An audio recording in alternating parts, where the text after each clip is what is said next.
کہ وہ امت جو اب تک عملی طور پر اسلام سے دور تھی، اب رفتہ رفتہ ذہنی طور پر بھی اسلام سے دور ہونے لگی ہے۔ آپ کو کتنے واقعات علماء کا مجمع ہے اور تجربہ کار داعیوں کا مجمع ہے، کتنے واقعات ایسے ملے ہوں گے کہ ایک آدمی مسلمان ہے، بالغ ہے، اپنے آپ کو مسلمان سمجھتا ہے، کبھی کبھی مسجد میں حاضری بھی دیتا ہے، لیکن کوئی ایسا مرحلہ آیا کہ کوئی دینی بات آئی تو آپ نے پایا کہ وہ دین کے اہم ضروری عقیدے سے منحرف ہے، اور اگر منحرف نہیں ہے تو کم از کم وہ اتنا بے خبر ہے۔ اور یہ حالات تو آپ کی نگاہوں میں ہوں گے، مسلمان نوجوان آپ کے دائیں بائیں ہوتا ہے، وہ صرف حیا میں، حلال اور حرام کی چیزوں میں آپ سے نظر بچاتا ہے، لیکن اس کے ذہن میں حلال اور حرام کا تصور جس طرح اسلام کا تقاضا ہے ایسا ہرگز نہیں ہوتا۔ لیکن اس بات کا علاج اس کے سوا کچھ نہیں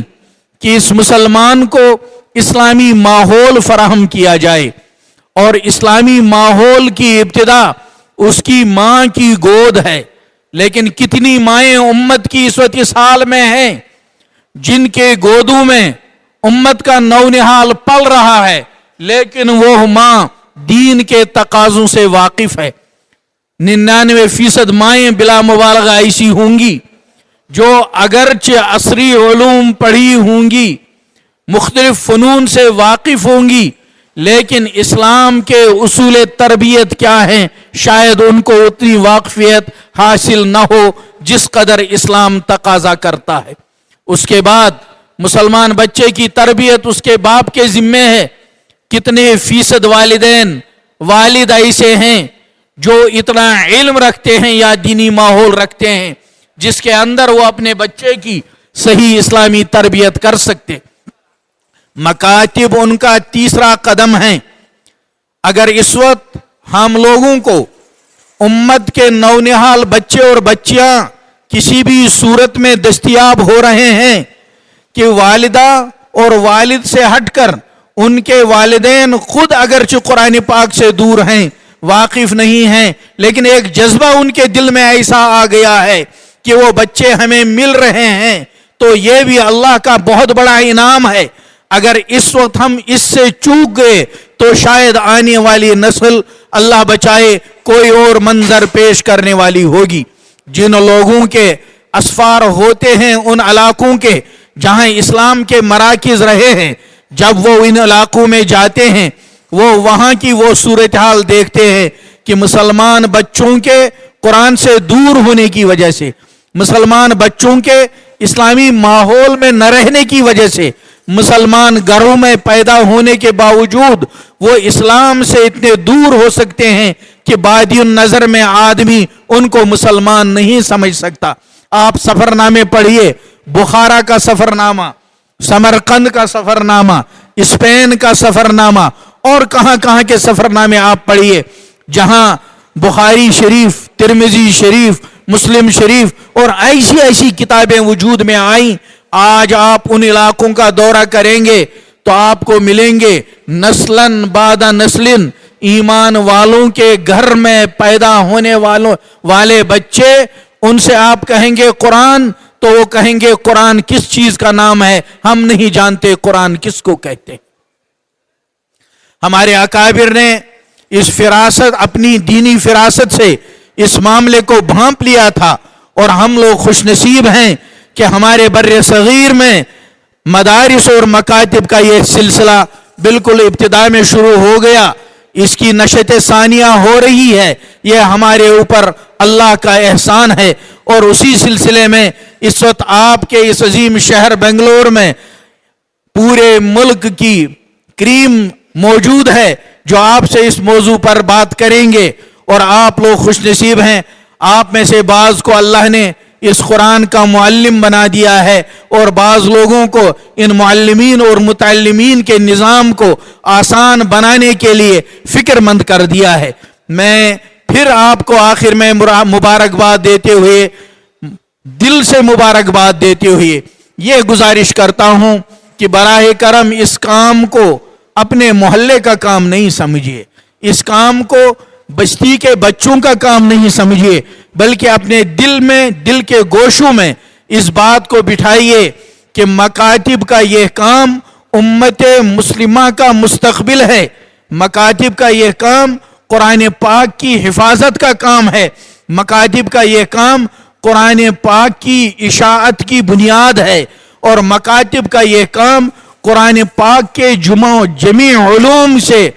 متعارف ہونے کے لیے پہلی کڑی اور پہلی سیڑھی کا کام ہے۔ اور ہمارا یہ فریضہ تھا